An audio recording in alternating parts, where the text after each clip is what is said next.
Deals Revealed. We talk about the restaurant resale market, what buyers, sellers, and franchise brands need to know. I'm Rob Morrison. I'm Robin Gagnon, and we are focusing in on this Market Intelligence Edition, May 2026. Last week, we talked about buyer demand. So we have dug into the metrics on WeSellRestaurants.com. We're talking about who signed a CA, where are they coming from, what are they looking at, who was scouring the web, what did they see, and how did they react. And even on other websites, buyer inquiries that fed to us, which listings made the most difference. In the top 25, we're sharing the trends. Good stuff. It's great stuff. There really aren't any other brokers out there parsing this information out the way we're parsing it out for you, or she is. Anyway, this week we're looking at the other side of the market, right? The closed transactions. Right. Because two different things. Buyer interest tells us where people are looking. Closing tells us where deals are getting done.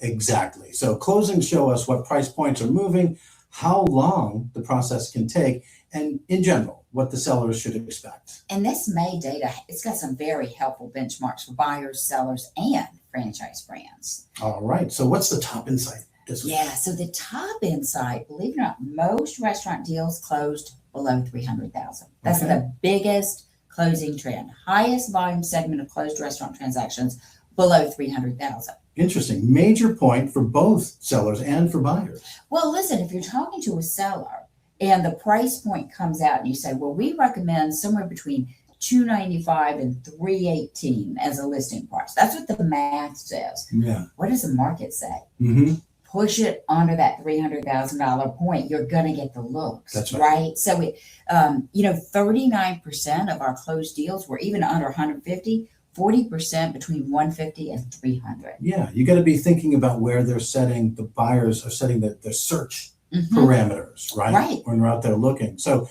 nearly 8 out of 10 closed transactions is below the 300 mark. Yeah, so it tells us the restaurant resale market's being driven by small business buyers, right? Yeah. They're keyed in to what's happening. They may want to convert this to something new, make it their own concept. So what are they looking for? Well, like you said, manageable investments, realistic financing paths, and opportunities where they can see clearly that route to ownership. And for sellers, it's a pricing reality check, right? If you want access to the broadest buyer pool, the under 300,000 segment, that's where the activity is occurring. Yeah. So someone who's just now like exploring that dream, thinking, how do I get into it and what's it going to cost? That's important data, right? It's not millions of dollars. It's not millions of dollars, right? This is very accessible. And the thing is, we have lenders that can easily have someone approved for this type of an acquisition in 48 hours, 72 hours, up to $500,000. Right. You don't even need nearly that much. And that's just on the signature alone. Yeah, no Great SBA stuff. involvement. Right. All right. Higher price deals, though, can still close, but they usually need stronger earnings, better documentation, clean books, or some kind of more established system in general. Yeah, and let's set some other seller expectations, right? Like I know sellers wake up or they get called in on Sunday night because the dishwasher's out, or somebody else called in and they're like, I need to sell this now. But you got to understand the benchmark days on market, right? It's a reality. And it's about 246 days. Yeah. And sellers need to know that before they go to market. Now, what pushes up some of those days on market for us? We sell a lot of franchise brands, right? That's right. Exactly. And I was talking to a franchise brand yesterday. We do these monthly calls to, stay on track. And he's like, gosh, this is taking so long. And I was like, yeah, not us. Right. We're bringing the buyer. We're bringing them quickly. What's happening is that your process of this many weeks before you can get them into a discovery day, and then this many weeks before you can get them in training, and then that many weeks of training, and then they have to attend one more week that they only offer once a month. I said, let's lay that all out. That's like adding 4 months to the process. That's right. After we find the buyer. So that is pulling out our days on market. But managing those expectations from the beginning, something that you're describing, and something that we do, that's important too. Right. Here's what the road ahead looks like. Yeah. Selling a restaurant, not usually instant. That's what we're saying. That's yeah. what we're saying. It takes time to attract the buyers, qualify them, review the financials, handle lending, work through that landlord approval. Get them through the franchise cycle. Right. But the good thing, we know all of those Mhm. paths. We've done it so many times before, so we can help speed it along.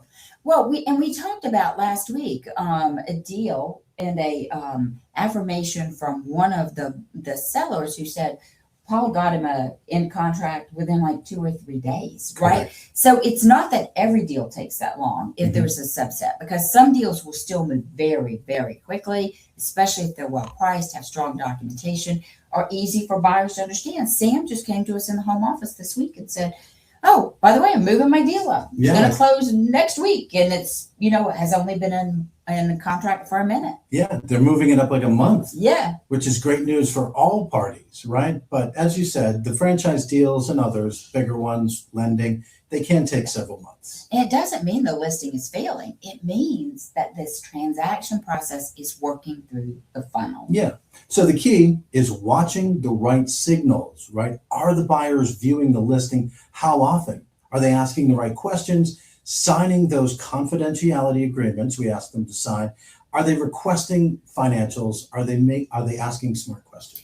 And my infamous report, because life wouldn't be Robin's World without 14 Excel spreadsheets. But we look at all of those, right? We've got this infamous report where we lay out how many days it's been on market, how many signed CAs have occurred, how many days between signed CAs.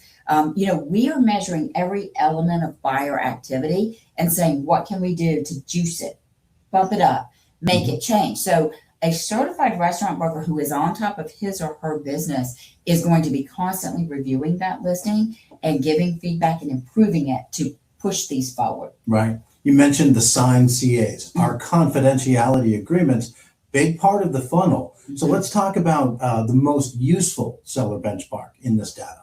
Well, the median number of signed confidentiality agreements. I said this morning on a call with a president of another franchise of another brokerage brand.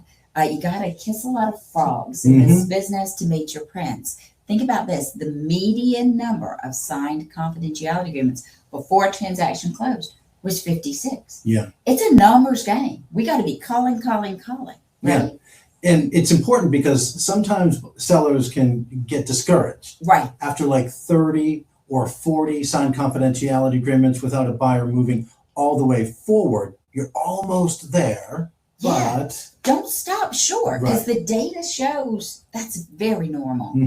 A signed confidentiality agreement, it's a strong buyer signal. It's not the finish line. Yeah, buyers, they still want to review the equipment and understand the financials, see the lease, assess the concept, confirm their funding, right? Get that in place and decide whether the opportunity fits their goals. Yep. Some restaurants might need a larger buyer pool before the right qualified buyer actually appears. Yes, so true for unique concepts, right? Unusual ones, higher price businesses, restaurants that require someone very specific. Right. So the message this week to sellers is this: don't panic early. Trust us. Trust us. Take a breath. If the activity's coming in, the listing is still moving through a very healthy process. Okay. So closed deals. Let's talk a little bit about that and the insight that we can glean from Florida and the Carolinas remaining very strong closing markets. That's where the deals appear to be getting done. Yeah, so, despite a lot of changes in the economy, there is still something we've been seeing for a number of years now where people are relocating north to south. You see it not just in our data, you see it in the moving company data. You see it in the government's own reconciliation of inbound versus outbound moves that are occurring. And Florida continues to lead the nation in inbound, Texas and Florida. So what do they have in common? Big states, lots of opportunity, desirable home pricing, and no state income tax. Exactly. No state income tax. So Florida, no wonder it led us in closed transactions. It makes sense. It's one of the deepest restaurant resale markets in the country. And the Carolinas as well. There's a name for it. I don't know what, but the the people are moving from the north, they're moving from the south, and they're sort of meeting in between. Halfbacks. Halfbacks, I guess that's what it is. They're not going all the way to Florida. They're landing halfway back in Right. North Carolina. So And I can only say that because I'm a North Carolinian. That's right. Right. that's right. So yeah, strong activity, closing activity there as well. Yeah. And it just reinforces the continued strength of the Southeast and the resale market. Markets with buyer activity, seller inventory, population growth, and strong interest in the restaurant ownership. Yeah, and for buyers that have that flexibility and geography where they're going to land, the Southeast can offer more options. That's right. And for sellers in these markets, it's important to understand that buyer activity does exist, but your restaurant still has to be priced, presented, and documented properly. All right, and so let's talk about one more thing about restaurant resale, because second generation locations, they really solve development problems. And that's what this means for franchise brands. Tell us about it. Well, it's a big one. You tell us about it. Okay, franchise systems. So they often have these candidates, they're approved, they're ready to go, right? You got them on the starting line. Right. They can't find the space. Right. And that is so frustrating for the franchisor. Like they are ready to get them open, and they call it snow in the franchise world. Sold, but not open. Right. That's the shortcut for it. Right. Yeah, new construction, we all know this. It's expensive and it's slow. Yeah, and for a franchisee who's ready to open, they're excited. They may have left their corporate job. They no longer have cash flow coming in, right? That's right. And so this long development timeline, it's not only frustration, it's costly. That's right. So that's where this second generation restaurant opportunity can be so valuable. Right, they have the basics. Like you need certain infrastructure. If you're going to operate a restaurant, you have to have a hood with an Ansel fire suppression system. You have to have a walk-in cooler. You've got to have a grease trap. You need a front of the house dining rooms. You need certain plumbing, electrical. You need restaurant zoning. A big one, not on the original list here, HVAC that accommodates the heat generated from that kitchen. Yeah. You can't just go into what was a dress shop and think you've got enough AC to cool down the restaurant. That's right. So all of that can reduce your build out time, lower your startup costs, and help franchisees open faster than the initial build out. Right. Second generation space helps you overcome all of that. And so what our May findings showed us that asset sale and second generation opportunities getting real buyer interest, and that's important for franchisors watching resale and development trends. And for those franchise brands, restaurant resale is not just about helping an existing owner or an exiting existing owner. They're also about protecting the brand and supporting franchisees and creating a better path for new operators. Yeah, and franchise resales, having that strategy matters, right? So imagine a guy who has a choice between I can build it out, it's going to take me 18 months and it's going to cost me this much money. I can buy an existing business, apply the best practices of the brand, turn it around, and on the side, still keep developing this one while I have cash flow coming in. What's the better choice? Yeah, clearly, right? And it's why We Sell Restaurants works with franchise brands to support resales, buyer qualification, second gen site opportunities, and of course, the transaction guidance. Okay, so that's some insights in the franchise resale world. Let's talk about buyers, right? Because for buyers, understanding this closed transaction data can also be very helpful. Yeah. So the median days on market, we mentioned this last week, 246 days. It reminds buyers that purchasing a restaurant is a process. You've got to have that time, right? Time for due diligence, financing approval, landlord acceptance, franchise approval, if that comes into play, training, licenses. You got a liquor license. In some states, some counties, you have to go before a planning unit and get approval, even if it's already an existing liquor license. Right. And that can add weeks or months to the process. Absolutely. So you got to prepare for that. Don't wait until you find that perfect restaurant. You need to start getting ready and prepared early. Work with your certified restaurant broker because they can set you up with lenders early. Understand your available capital, help you know whether you want an independent, a franchise, multi-unit, or a second generation space. And when the right opportunity comes along, preparation will make all the difference. Yeah, and these lower price listings that move quickly, just know that might be competitive. So being ready matters. You were in a multi-offer deal this week on a transaction, like barely listed, like 30 days in New Orleans. 37 days. Yeah. Two very strong buyers. It came down to the wire. We literally lined up the offers side by side for the seller, Mm-hmm. and he went with number one. Okay. We'll tell you more about that when it closes. That's right. But right now we want to talk about our core values that we talk about every week: market data, client experience. One of the reasons that this data matters is because it gives the buyers and the sellers and the franchise brands more realistic expectations. Right. Sellers can understand how many confidentiality agreements may be normal before closing. And buyers can understand where the competition is strongest and how long the acquisition process will take. I don't even know if other brands can tell you this is how many confidentiality agreements have been signed, because ours is 100% electronic. It's on the BOSS, the broker's operations and sales system. It's lined out there. But, it's so critical to have those data points. That's right. Market data, only part of the story. Client experience matters too, because these are real transactions, real people and emotions, and working through this whole process. So 2 client reviews we want to share this week that are going to talk about the value of communication, guidance, and support. Remember, these are solicited from buyers and sellers after we close a transaction. And some of the wording that comes through and the length of these, like, people take time and pour their passion for their experience into what happened. Yeah. Well, here's a good one from Bon Katie for our agent Marcus Biffero. And we sell restaurants in Marietta, Georgia and Cumming, Georgia. And he shared, Marcus did a great job. He walked us through from beginning to end, even suggesting a lot of things. And after the contract, he's still communicating how it goes, what we need, and suggesting more options for the betterment of the company overall that we bought. He exceeded our expectations. So Marcus is former restaurant owner. That's right. About 70% of our franchisees are former restaurant owners. That's a very good predictor of your success in this industry. And it's a great example of what buyers need during a transaction. They need guidance from start to finish. They need someone who continues to communicate as the process moves forward. Right. So we got another one here, another review this week. Brandon Bean for We Sell Restaurants, Northwest Arkansas. And love those guys. They do a great job. And that's what Brandon said. These guys are the best.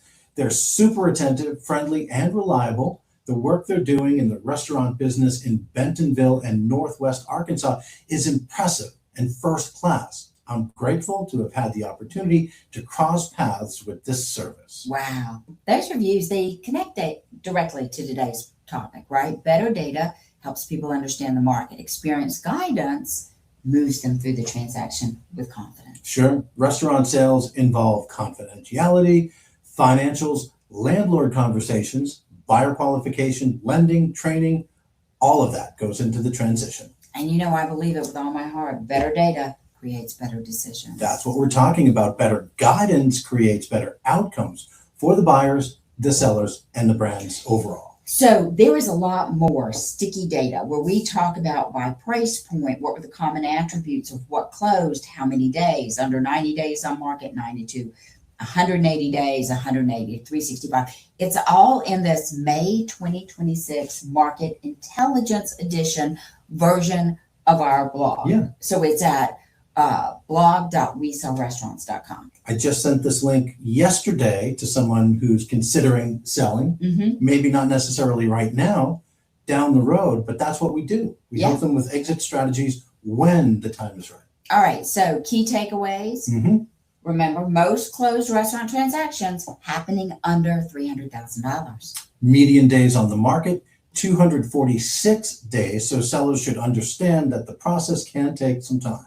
Median number of confidentiality agreements. Remember, we got to kiss a lot of frogs before we find our prince. Before closing was 56. So 30 or 40 CAs, your listing isn't failing, it's warming up. Just getting closer to closing. Yeah. And Florida and the Carolinas remain strong closing markets. And second generation restaurant space, very important solution for franchise brands and buyers that want to accelerate timing. Lots of good data. If you're thinking about buying a restaurant, visit WeSellRestaurants.com to explore opportunities all over the country. And if you're thinking about selling, connect with a certified restaurant broker to understand your market positioning. And if you're a franchise brand, Looking for support with resales or second generation opportunities? We Sell Restaurants can help.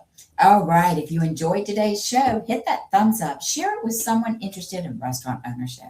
Follow our page so you never miss a new listing. We'll be back next Friday with more updates. Have a great weekend. And remember, our name says it all. We sell restaurants.